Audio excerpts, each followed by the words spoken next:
you guys, it's Lynnea with a video for ThermOWeb, and welcome to our collaboration with Waffle Flower. I love their floral stamps, so I'm going to be creating with a few of their stamp sets today. But to start out with, I'm going to be creating a simple foiled background. So I used some pixie spray on the back of a chevron stencil, and it's really easy to use this pixie spray. You just lightly spray it. I went over it once and then back over it again, and then let your stencil dry about 60 seconds, and it'll have that light tack on the back so you can adhere your cardstock to the back of the stencil, and your stencil won't shift around while you're adding your media on top. For today's cards, I am using the Deco Foil transfer gel, and you can see it gives kind of a raised impression there, and it is white when it's wet. As it dries, it will become completely clear, and that's how you know you're ready to add your foil on top. So I grabbed my favorite foil, of course, the rainbow shattered glass. I'm obsessed with it. I love it. So I'm using it on this card because I'm going to have this bright colored rainbow background with some muted white flowers on top, and I love the way that this rainbow background will contrast with that. So I don't like to waste any of my products, especially this rainbow shattered glass foil sheets.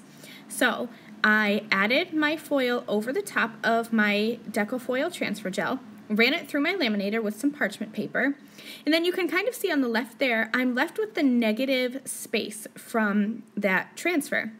So I'm grabbing a second cardstock piece, and I applied some iCraft Ultra Bond double-sided sticky sheets over the top, and I'm just going to press that extra foil piece into that double-sided adhesive using my finger. You don't want to use a bone folder because you'll scratch the foil, so I'm just using my fingers to press that in really well, and then I will use scissors to just trim around the edges.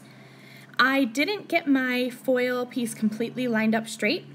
That's no problem. I'm just going to use my paper trimmer and just trim off about 1/8 of an inch from the top and from the side so that I have a perfectly sized little rectangle there. So now I have 2 card background pieces from one piece of those foil transfer sheets. So let's start now with the stamping. I have the Waffle Flower Bouquet Builder 3 stamp set. And there are some little flowers and some little leaf clusters, but I, of course, was drawn to this large bouquet image. So I have a piece of heavyweight cardstock, and I am just going to ink up this large bouquet with some Copic-friendly ink. It has been so hot here in Pennsylvania, and it's only the beginning of July, but it's been like in the 90s outside, and today it registered at 85 inside of my house.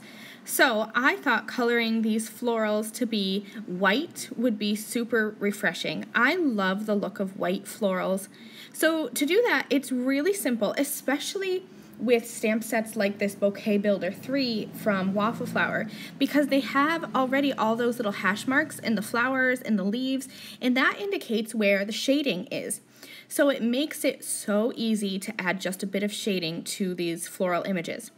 So I have my Copic markers N0 and N2, and to color white, I like to give just a little bit of a cool gray shadow. So I'm using a flicking motion with my N0 marker, coming out about halfway out of the petals and the leaves, and then I will add some more little tick marks with the N2 marker, but not coming out as far. And so you can see that they're still white, but they have shadows, so it's not like they are flat images, which you definitely could do because I saw another YouTuber just stamp her images in black and not do any coloring at all, and it looked fantastically good when she put it against a colored background. So if you don't want to add the shading, you definitely could just leave it go. I just like the look of that added depth and dimension.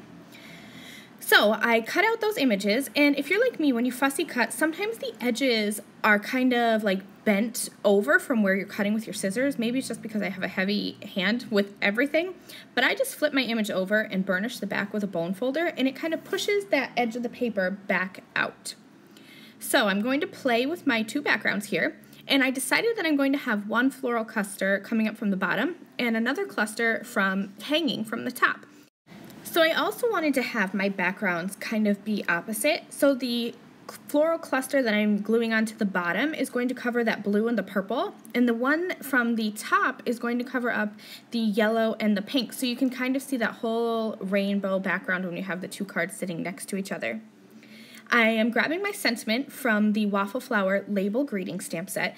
This is my new favorite sentiment stamp set because I just love the script of the sentiments, and I love that they are in these little boxes. It makes it super easy to trim out, and I feel like they're really versatile because you could build a sentiment like I did here, and there are just individual sentiments as well. I love this stamp set so much.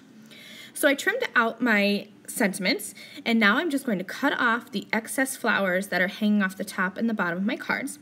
And you can kind of see there how the cards are coming together, and check out that gorgeous rainbow shattered glass foiled background and how awesome it looks with those white flowers on top.